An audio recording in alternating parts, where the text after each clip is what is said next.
Boa tarde a todos. Mais uma vez, com alegria, com satisfação, participarmos dessa programação online, né? Programação, por sinal, muito feliz, estabelecida pela Messe, né? Onde nós nos reunimos, mesmo que virtualmente, para conversarmos sobre os aspectos da nossa querida doutrina espírita, né? Que nos traz luz, nos traz conhecimento das verdades do Evangelho na sua origem, né? Pura, o Evangelho puro de Jesus, né? Nesse esforço de aprendizado, nós contamos na doutrina espírita, nunca é demais repetir, né? Quando é me dada a palavra, a oportunidade, a gente faz a propaganda da excelente literatura espírita à nossa disposição. Temos que conhecer a verdade para que através dela nós nos libertemos.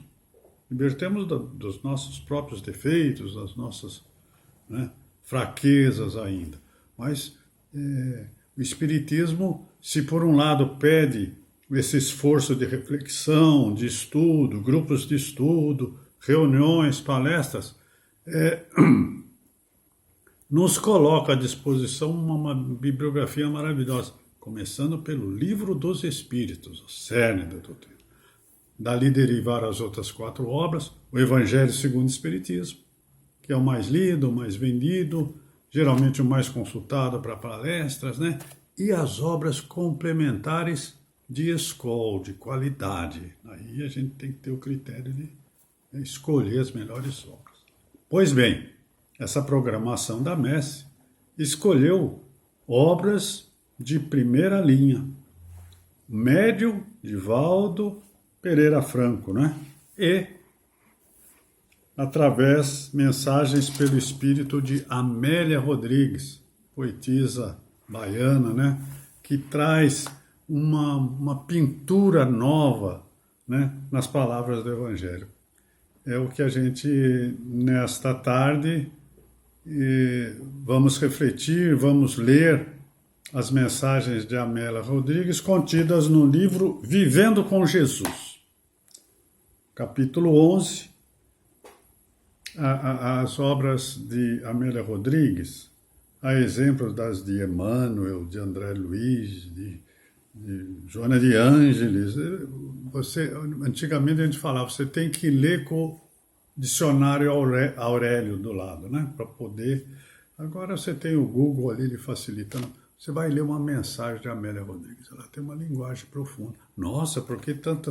Não é sofisticação de linguagem. É para nós termos um esforço de aprendizado, vai aprender o significado das palavras, coisa de primeira linha, né? O título da mensagem já te faz consultar. Elegia de Amor e Vida, capítulo 11. Elegia de Amor. Elegia é poesia, né? Romance, né? Muito bem. Citado por Mateus no capítulo 13, de 24 a 50. É o trecho do Evangelho que foi escolhido por Amélia Rodrigues para a nossa reflexão. E ela começa, eu vou fazer algumas leituras, tem hora que não dá vontade de ler ipsilitre, né, para não perder a riqueza da linguagem de Amélia Rodrigues, que é poética, que é maravilhosa. Começa ela assim nesse capítulo. Ao perscrutar-se o Evangelho de Jesus em qualquer de suas páginas, de rutilante beleza, sobressai sempre o canto inefável, a alegria e de exaltação da vida, no verbo sublime do Mestre incomparável, Jesus Cristo, né? As mensagens do Evangelho realmente, né, qualquer uma delas, como ela cita aqui, nos traz beleza e alegria inefável. Quando você abre o Evangelho, por acaso, abre o Evangelho por acaso, cai sempre na mesma mensagem, é porque é aquela que você precisa. Talvez algum dos nossos irmãos já tenha comentado sobre esse capítulo 11 aqui, de Vivendo com Jesus, é porque às vezes a gente precisa repetir esses ensinamentos. O Evangelho, então, né, é um receituário à nossa disposição. Para qualquer situação da vida, abra o Evangelho. Nossa, era isso mesmo que eu estava precisando. Né? É isso que acontece. Ela então inicia elogiando o conteúdo desse maravilhoso Evangelho segundo a doutrina espírita. E ela faz um retrato da ocasião, né, em que Jesus esteve entre nós. Era um período marcante na sociedade. Naqueles deploráveis dias, faz 21 séculos, né? Parece que a gente está lendo uma coisa atual dos dias de hoje. Daí a primeira reflexão, puxa vida, a humanidade avançou tão pouco em termos de moralidade. Ela está fazendo uma descrição, parece que é dos dias em que estamos vivendo, mostrando-nos ainda o longo caminho de aperfeiçoamento que temos trilhar em busca da nossa salvação, da nossa evolução. Naqueles deploráveis dias, a estes semelhantes, ela já atualizou, a estes semelhantes, ou seja, não estão passando exatamente agora que passava naqueles dias. A aridez dos sentimentos confraternizava com a crueza dos comportamentos e das arbitrárias leis, decantadas umas como divinas e outras como humanas. Era, né, a situação na época de Jesus. Né? Seguiam-se leis humanas, atribuindo-as a ela algum caráter de divindade que não compatibilizava com a realidade, né, do Evangelho. Havia prevalência na cultura vigente da época da preocupação imediata em favor da sobrevivência de cada um, exclusivamente o seu clã. Cada um se virava por si. Né? Aqueles que podiam faziam tudo para sobreviver, se fechavam, não havia caridade, não havia fraternidade. Quem podia mais, né, se locupletava daqueles que podiam menos. Aventurando-se os excluídos do convívio social nas mais arriscadas arremetidas. Veja como é atual mesmo. Quem pode, estatísticas falam aí que 1% das pessoas mais ricas do mundo, né, que detém riqueza de 50% da economia global, quer dizer, é uma concentração de renda extraordinária, que naquele tempo também acontecia. Né? Aqueles que podiam se locupletavam em cima dos mais, historicamente, sempre, ainda o mais forte explora o mais fraco, né? E essas pessoas exploradas, elas se rebelavam contra a situação vigente, né? Aventurando-se os excluídos do convívio social nas mais arriscadas arremetidas, sem escrúpulos nem respeito por qualquer código de justiça, que não os havia sequer razoáveis, quanto mais de natureza justa. Já se sentiam injustiçados, se revoltavam com essas injustiças. Né? Então havia já uma separação de classe. Será que não existe ainda separação de classe? Nos dias atuais, com mais intensidade até, se a gente pensar, e daí a gente fica fazendo essa comparação. Quanto evoluiu a humanidade? A existência física dos homens e mulheres, valendo menos ou quase o mesmo do que um animal de carga, era relegada ao desprezo. Nós passamos por períodos de escravidão no nosso Brasil aqui, onde o nosso irmão de cor ele tinha menos valor do que um animal de carga, particularmente quando lançada ao baixo calibre social pelo dominante grupamento perverso. Sempre, né, a elite dominante explorando os mais fracos. Né? Os aflitos e miseráveis formavam nuvens de necessitados e famintos. Amélia Rodrigues como disse, está descrevendo a situação da época, que é muito semelhante aos dias atuais. Tomar aquilo que lhes era negado constituía-lhes o princípio ético, né? Eu não tenho aquele tênis de marca, então eu vou roubar aquele tênis de marca. Hoje, né? Uma característica dos dias atuais. Eu vou pegar aquilo que eu tenho direito de ter. Era a formação ética dos mais necessitados.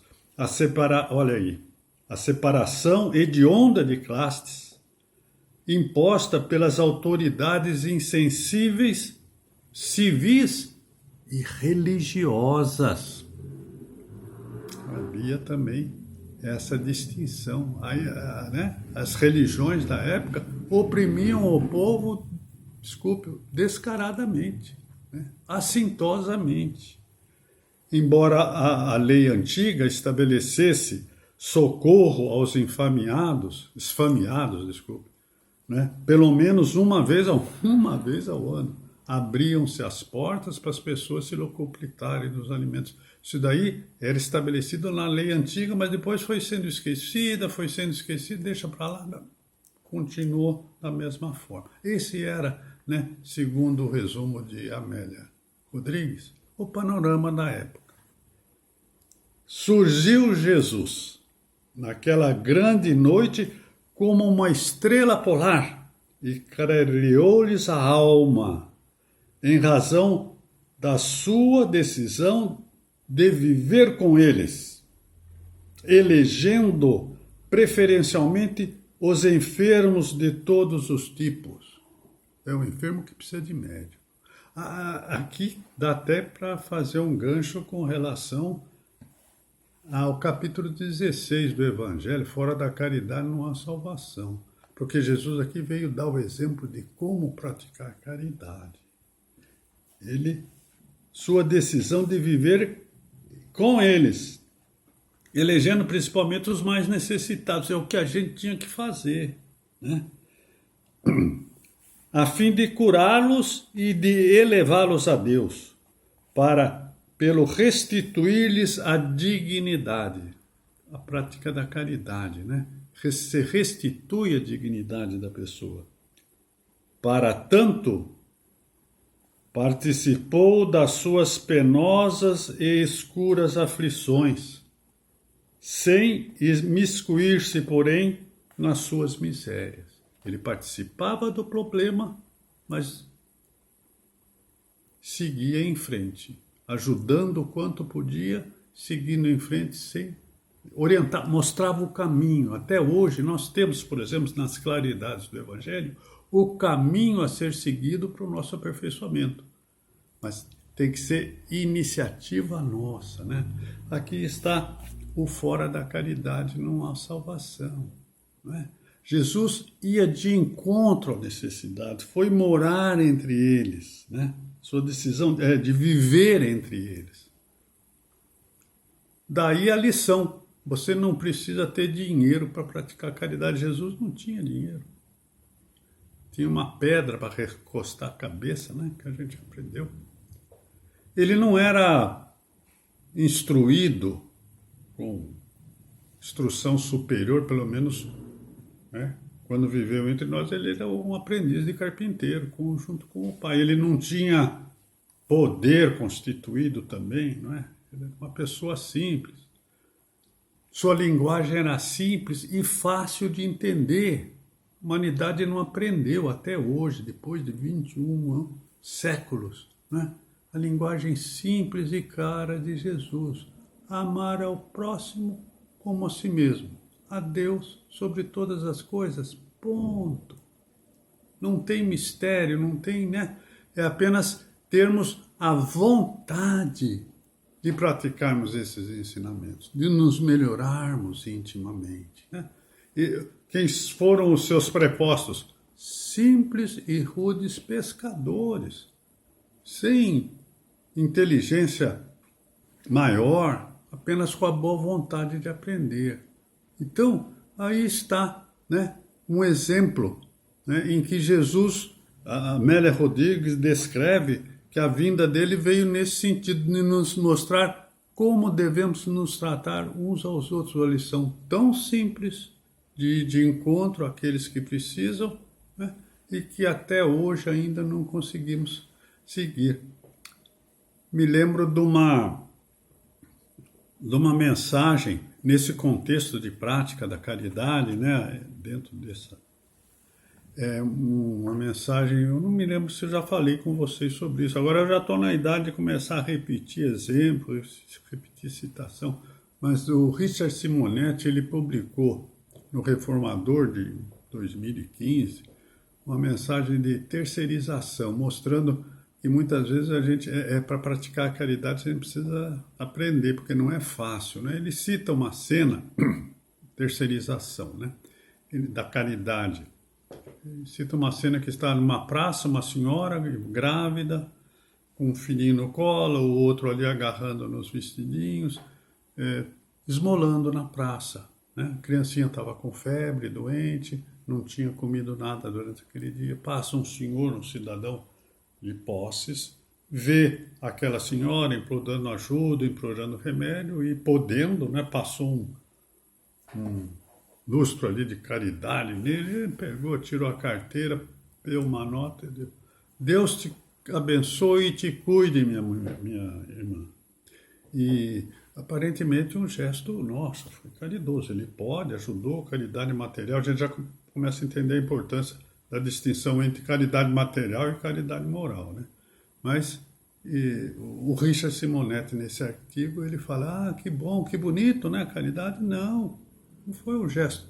O cara saiu da zona de conforto dele, deu o dinheiro e terceirizou para Deus. Deus te abençoe, Deus te cuide, Deus te salve. Passou para Deus a incumbência de atender aquela mulher no restante, deu o dinheiro necessário, né? E o Richard fala, né, ele podia fazer muito mais. Caridade, no seu real sentido, é a caridade que Jesus fazia, foi viver entre eles. Como é o nome da senhora? Onde é que a senhora mora? Eu não tenho aqui, mas eu vou comprar uma cesta básica, vou levar lá no seu endereço. Eu vou ver se eu arrumo um remedinho para o seu filho também. Olha, se a senhora descer aqui, a senhora vai encontrar ali o restaurante popular, a senhora fala que não tem dinheiro, a senhora pode se alimentar com os seus filhos, vai lá na assistência social da prefeitura, pede ajuda para... Completava a caridade. No entanto, simplesmente, né? Ele terceirizou, ele falou que o Richard Simonetti, ele fala que a gente terceiriza, né? A Deus aquilo que a gente tem que fazer, a gente pode fazer, né? Então, ele diz, eu não me lembro de Deus ter se materializado para vir nos ajudar as questões materiais, né? Não, nunca aconteceu isso. Mas ele podia fazer isso, ele é onipotente, ele sabia o que a mulher estava passando, ele é onisciente, onipresente, ele pode fazer tudo. Por que ele não faz então? Né? Ele não faz porque ele usa as pessoas para se ajudarem entre si, né? É isso que a gente tem que fazer, a fraternidade verdadeira. Ajudarmos-nos uns aos outros, é isso que precisa, né? O que Richard Simonetti conclui que essa sua reflexão, né? Porque alguém te emprestou dinheiro, olha, Deus lhe pague. Não, você que tem que me pagar. Deus lhe ajude, né? Deus lhe perdoe. Você sempre está jogando para Deus as consequências que... No entanto, a verdadeira caridade, ela exige que você ative, né, uma atitude de atendimento ao próximo. A oração de Francisco de Assis, ela é muito ativa nesse sentido. Ela traz a responsabilidade para você. Senhor, fazei de mim, o instrumento da vossa paz. Chamou para mim a responsabilidade, não é para o meu anjo da guarda, para minha mãe, não. Fazei de mim instrumento. Onde haja ódio, que eu semeie amor. Esse é o verdadeiro sentido. A minha obrigação é essa. Eu sou espírita cristão, aceitei os ensinamentos espíritas, elogio Amélia Rodrigues na sua verve maravilhosa, mas o que eu estou fazendo em favor dos meus necessitados? Pensar lá junto com o travesseiro, o que eu mais posso fazer, não é? Então, aqui, nessa parte da mensagem de Amélia Rodrigues, a gente devaneia nessa questão da prática da caridade. Ninguém praticou melhor a caridade do que Jesus, né? Não julgou ninguém, né? E nas suas parábolas magníficas, nossa, o Sermão do Monte é uma maravilha, né? De ensinamento, está ali, falta a gente procurar, ler, estudar, entender o seu conteúdo e principalmente se esforçar em colocar em prática essa riqueza do Evangelho de Jesus. No século III, ela foi deturpada, né? Ela começou a ser deturpada. Até os 3 primeiros séculos, na sua pureza, houve aquela questão da mortandade dos cristãos, mostrando quanto falta para a humanidade progredir e tal. Depois ela começou a religião se juntar ao poder temporal e a coisa não ficou boa. Veio Jesus, no entanto, indicando que enviaria o Consolador prometido. E nós estamos em contato com a doutrina. Vamos ver aí essa parte, né? Os soberbos, continuando aí, né? Mas mostrando a importância da caridade, verdadeira caridade, né? A caridade supera a fé, porque a fé sem obras é fé morta. Então é mais importante que você ter fé, ajoelhar, sentar, ó Senhor, ó Senhor, é você praticar a caridade. Caridade suplanta a fé. É muito bom você ter fé. Mais ainda é você ser caridoso. Praticar aquilo que você aprende. Né? Não é ficar na fé morta, sem obras, sem ações. Jesus veio com essa missão. Peregrina luz que oscula o pântano. Jesus não se permitiu infectar pelo seu bafo pestilencial. Ele andou entre os ladrões e tal, mas não se deixou, né? Entre os leprosos, ele não se contaminou, ele ajudava e seguia, ajudava e seguia. Ele era o sol que a todos atraía, arrancando-os da escuridão em que se fossilizavam, quer dizer, se petrificavam, né? Você viver só ligado às coisas materiais, ao dia a dia, comida, bebida, sexo, trabalho, dinheiro, comida, bebida, você fica endurecido. Jesus veio para dissolver, né, essa indiferença da humanidade. Mas os soberbos serventuários da crueldade, os fâmulos da hipocrisia, acostumados à postura estudada e vazios de humanidade, não podendo lhe diminuir o brilho, porque Jesus veio tocar na ferida daqueles que predominam. Nossa, quem é esse que chega aí, carpinteiro, querendo modificar o reino de Deus, não é? Falando sobre o seu reino do seu Pai, que está no céu. Tocou nos interesses dos dominadores da época. Sempre. Falsos cristos e falsos profetas existem até hoje. Sempre houve domínio, né, sobre os demais. Não podendo diminuir-lhe o brilho resplandecente, optaram pela morbidez da censura, né? Quando você não pode competir com a pessoa, você começa a minar, através da censura, essa filha espúria do despeito que os asfixiava. Deu no que deu. Começou, disse, quem é esse aí? E vai e julga Pilatos e tal. Pensaram que eliminando o homem se eliminaria suas ideias, né? Então Jesus veio para a nossa salvação, tocou, mexeu na ferida de interesses dos poderosos da época, daquela sociedade da época, né? E acabaram pensando em crucificando a sua mensagem em si. No entanto, né, os potentados da história, você conta nos dedos. Nero, não lembra de Nero porque matou a mãe, incendiou Roma, né? Calígula, né? Alexandre o Magno e tal. Jesus permanece. Né? A figura dele permanece até os dias de hoje. Os poderosos da época, o tempo se incumbiu de fazer com os mais recentes da época também, né, desaparecer. O cantor sublime, Amélia Rodrigues, Em contrapartida, adornava as vidas destruídas, ou quase, com as refulgentes metáforas de sabedoria de que era portador. Né? As metáforas de sabedoria. Né? As histórias que ele contava, adaptando à realidade da época em que ele vivia. Né? As famosas parábolas, né? De sabedoria.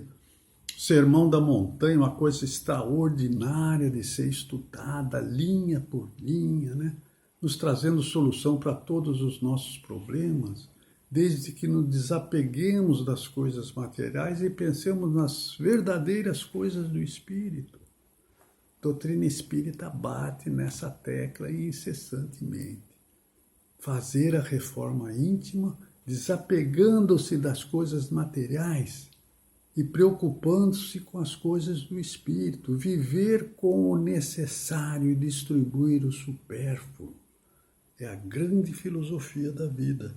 O poema das bem-aventuranças alterara a margem dos acontecimentos sociais, políticos e religiosos para sempre. Aí estão, né? As bem-aventuranças nos trazendo, né? O refrigério para as nossas almas. Nós temos que nos debruçar sobre elas e meditarmos da finalidade da nossa vida, da nossa existência, né? Continua Amélia Rodrigues nos chamando a atenção.